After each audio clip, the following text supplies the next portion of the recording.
Welcome to Rockets Wireside Chat, presented by AT&T. In this episode, we will chat with Houston Rockets swingman Ben McLemore. And it all starts right now.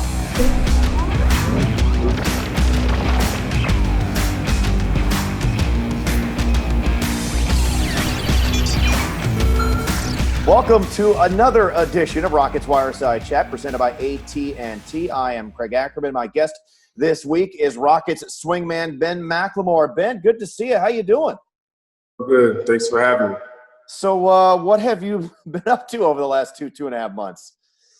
Probably pretty much the same thing everybody else is, just staying home, staying safe, spending quality time with my family, and finding ways to continue to work out and prepare myself for this upcoming season to restart. So where is home right now? Sacramento. Okay, so you're back in Sacramento. And you mentioned just working out, trying to do what you got to do to remain in shape. What exactly have you been doing to stay in basketball shape? Just working out in private gym, doing a lot of core exercises, running, getting my wind and things like that, and then obviously getting a lot of shots up, and obviously that I need to do for this team, Houston Rockets. So just been getting a lot of shots up and just staying proactive throughout this course and what we've been dealing with and stuff like that, and then obviously just spending more time with my family. What is your level of anxiousness to get back and playing again? Oh, I'm ready. And my wife, my friends, family, obviously my manager as well. But I'm just ready. Obviously, I love this time spent with my family as much as I can, just because, once everything does start back, all this is going to go away. I won't be able to spend this much quality time to take advantage of this time that I have right now that I won't have during the season and stuff like that. So I'm anxious to get back. I'm excited. I know I'm ready once the season's prepared back to get started, and because I've been doing everything I needed to do to stay prepared and stay of course once the season get back. We've talked to some other guys about this, but what's the level of communication been like between you and the coaches, you and the trainers, in terms of being ready, staying ready, and just kind of keeping you abreast of how everything's going? Definitely just informing us each and every day of any information they receive to give us players and stuff like that. Obviously, we have to keep this line of communication to stay informed of what's going on in the world and what's going on for us, the NBA season's returning and things like that. So definitely communication has been there. Your first go around here with the Rockets, your thoughts on the season so far, or before everything again sort of went on pause? Now the season has been great, especially not just only for me personally, but for our team. It's been going great. We had our highs and lows, and we overcome a lot of obstacles over the course of the season. And this is something that we also got to overcome, and that we all just stick together with, and praying that the season will resume. You're shooting almost 40% from three on the season, a career best, averaging almost 10 points per game, the second highest you've averaged in your career. You're having the most efficient season of your career in terms of your offensive and defensive ratings. How would you characterize your season? Would you characterize this as your best season that you've had in the NBA? Absolutely, and I think it all comes with coaching and players and organization, all trusting and believing, give me another opportunity to show what I can do in this league and what I'm capable of doing each and every night, and giving whatever my role is on the team, and DAntoni does a great thing with that, about building my confidence and just letting me go out there and play my game, and just having all-star caliber guys and veteran guys around me to continue to uplift me and go out there and play my game on a high level each and every night. You mentioned another opportunity. You were the seventh pick in the draft back in 2013, Yep. So very, very highly thought of. Kind of hit the skids a little bit over the last couple of years, but it does seem like this season has rejuvenated your career. Absolutely. Like I said, I had a lot of ups and downs. I've been through a lot throughout my career, but I didn't quit. Words from 𝗪𝗓𝗪𝗓𝗪. I didn't quit. I stayed the course. I stayed focused.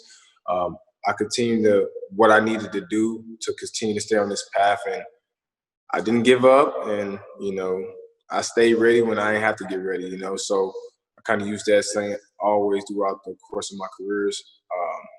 And again, I was just given another opportunity to fulfill my destiny and what I need to continue to prove and show what I'm capable of in this league.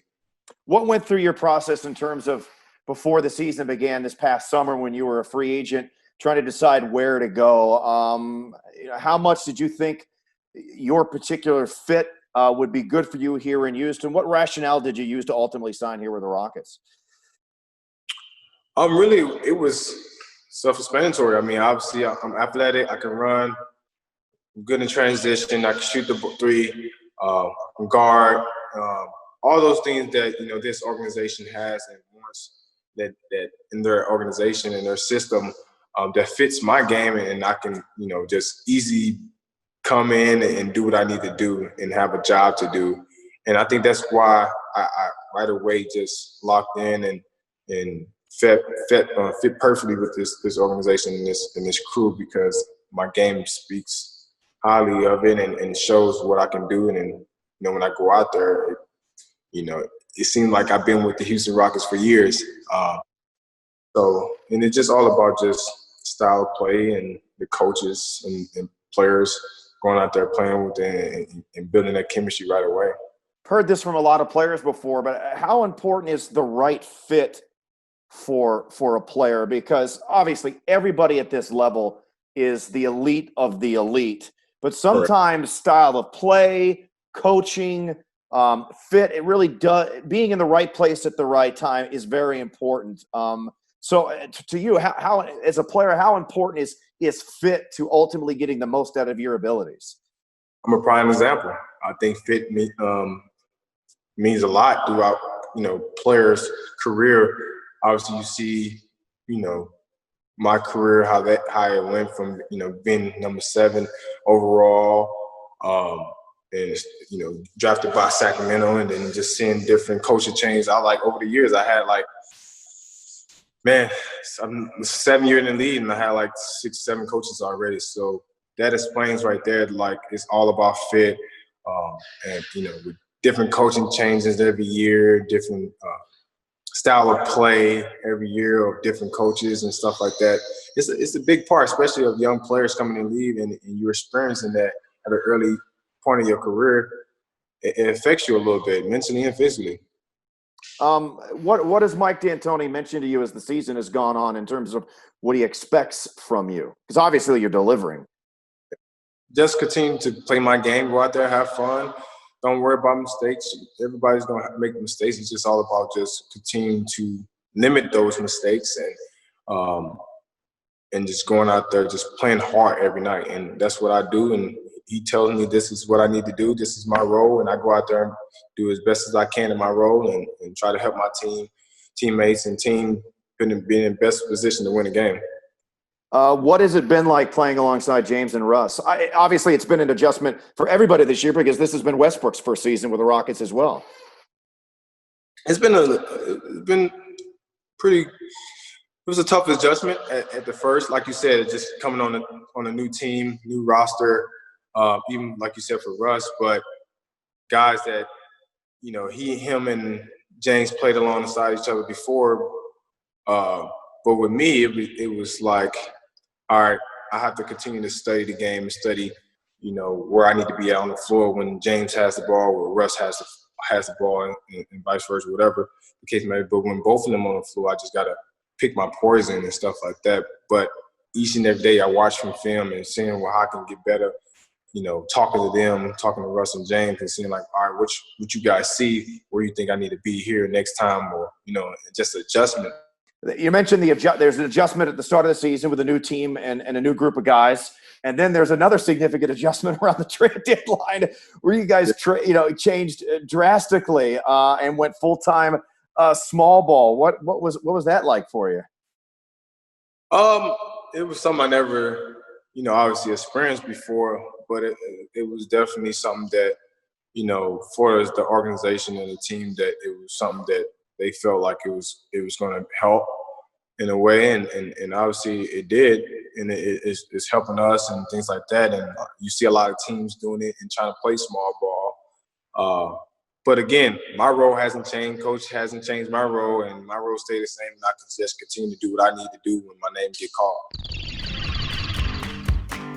The Houston Rockets and Fertitta family are excited to launch an online daily auction to benefit the Clutch City Foundation to support COVID-19 relief efforts. Each day, a new one-of-a-kind Rockets item will be available to bid on. Items include autographed basketballs, authentic game-worn shorts, game-issued shoes, jerseys, and more. It's easy to participate. Download the Houston Rockets app, check in each day for the daily item up for auction, and then bid for your chance to win and give back. Head to Rockets.com for more information. With all the new guys that were brought in around the trade deadline, do you think having a full month to kind of, again, have another training camp as if the season was starting completely anew will help you guys out? Absolutely. I think that's enough time for us to get back locked in, and which I think everybody is still locked in, but preparing us for this return of the season. I think that's enough time for us, because I know everybody on the roster is putting in the work and preparing themselves for when it returns. When was the last time you played an actual real game where there were no fans present? Probably when you were probably when you were a kid, right? Yeah. Even then you had mom and dads and the whole 9 yards in the building. I feel like, with no fans present, I think it was just another day of scrimmage and practicing and stuff. So ultimately, do you think that will be an adjustment for you guys, playing without the atmosphere in the building that is normally provided by the fans? For a lot of us teams, it's just adjusting to have no fans, because ideally we love our fans, and our fans generate us, going on runs and supporting us and doing all the things we do on the court and stuff, and getting us hype and so on.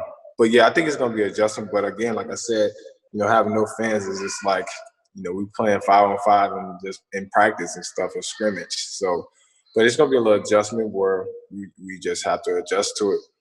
What about your shooting backdrop as a shooter? Fans, no fans, and then from playing in big, spacious buildings to perhaps maybe playing in smaller gyms, it kind of, I guess, takes you back to Summer League in Las Vegas. Yep.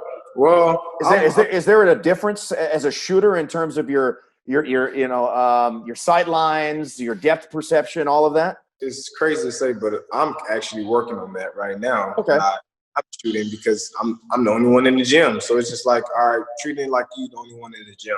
You just have your other 4 guys on your team, and then the other 5 guys you playing against. So it's mentally just having that mindset, like, all right, there's no fans, but I got to continue to lock in, and this shot, this ball coming to me, it's going in. Since you've been with the team this season, I've paid special attention to the pregame layup lines. And one thing I've noticed in those pregame layup lines, you are an insane dunker. I watch your pregame layup lines all the time. Can we get some more of that in games? I think that'd be pretty exciting. Yeah. I feel great this year. Obviously, probably the most I felt good throughout my career, besides my rookie year when I straight out of college and I was dunking everywhere and dunking everything. But yeah, I think, I'm definitely wanting more dunks myself. Because people have asked me, who's the best dunker on the Rockets? Is it Russell Westbrook? And I'm like, you know what? I think it's Ben McLemore. Yeah, Russ is up. He has a lot of dunks, and, just some days I get mines. I have some days I get mines, and some days I don't. And it's some days where I just light it up. So, that kind of makes up for some dunks sometimes, I guess so. But, yeah, I'm with you. 3 is greater than 2. Correct. But if you can mix in some of those spectacular dunks, so all these things I'm telling people about, they can see for themselves. As we wrap this up, just some general thoughts on I'm assuming you, like most people, have been watching a lot of television. Have you been keeping an eye on a particular show or shows during the last couple of months? It's crazy. I wasn't really big on Netflix, so I've been on Netflix watching a lot of series, a lot of shows. The Friends reruns always on, so I'm always watching Friends and stuff. So, but yeah, I've been just watching movies with my daughter, Disney movies, and in all different type of shows and stuff like that. So kind of staying active. Are you much of a gamer? No. So it's crazy. I actually just started playing the game a little bit, but I actually I'm literally in my game room. So I bought a PlayStation 3 just so I could play 2K11 and do the doing the docu-series he was doing. So, but yeah, other than that, I'm really not a big on game, but I try to try to play as much as I can. But when you have 2 kids, it's kind of tough, but I just love that. I love the time spending with her and my son and stuff. So. Yeah, definitely take that time when your kids are little, because next thing you know, my kids are older, but next thing you know, you look up when they're driving and you're like, where did all the time go? Ben, again, appreciate the time. I hope you and your family are safe and healthy. Enjoy that time with your little ones, and we very much look forward to watching you play again, hopefully very, very soon. Okay, thank you. Thanks to all of you for watching another edition of Rockets Wireside Chat presented by AT&T. Talk to you next time. That's it. All done. Episode over. Thank you so much for watching. Please subscribe now to get all things Rockets delivered right to you, and we'll chat with you next time.